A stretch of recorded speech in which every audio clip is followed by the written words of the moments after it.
தேசிய பொங்கல் விழா நாளைய தினம் கிளிநொச்சியில் நடைபெறவுள்ளது. இதில் பங்கேற்ற நமது நாட்டு கலைஞர்கள் சிலர் இன்று கிளிநொச்சியை சென்றடைந்தனர்.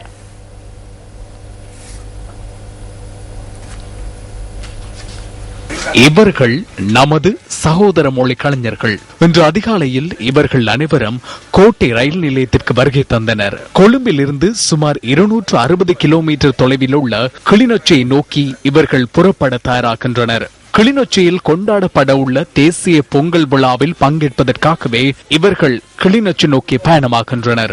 கலைகளை இனங்கள் கட்டுப்படுத்துவதில்லை, கலைஞர்களும் அவ்வாறே. வடக்கையும் தெற்கையும் இணைக்கும் யாழ்தேவியில் இவர்கள் தமது பயணத்தை ஆரம்பித்தனர். 26 கலைஞர்களுடன் இன்று அதிகாலை 5:45க்கு யாழ்தேவி கிளிநொச்சி நோக்கி புறப்பட்டது. கலாசார மற்றும் கலைகள் அமைச்சினால் இந்த உறவு பயணம் ஏற்பாடு செய்யப்பட்டிருந்தது. கிளிநொச்சி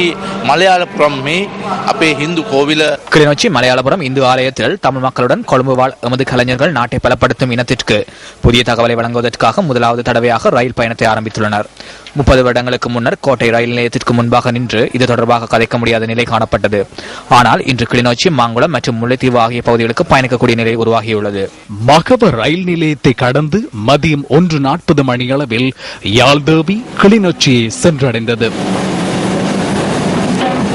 இவ்வாறு வரவேற்கப்பட்ட கலைஞர்கள் நாளை கிளிநொச்சி மலையாளபுரத்தில் உள்ள துர்க்கை அம்மன் ஆலயத்தில் நடைபெற உள்ள தேசிய பொங்கல் விழாவில் பங்கேற்க உள்ளனர்.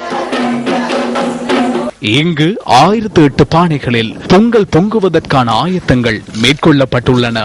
இன உறவுகளை இணைக்கும் உணர்வின் மகத்துவத்தை எடுத்துச் சொல்லும் இவ்வாறான பயணங்கள் தமிழர் திருநாளாம் தை திருநாளை தித்திக்க வைக்கும் என்பதில் ஐயமில்லை.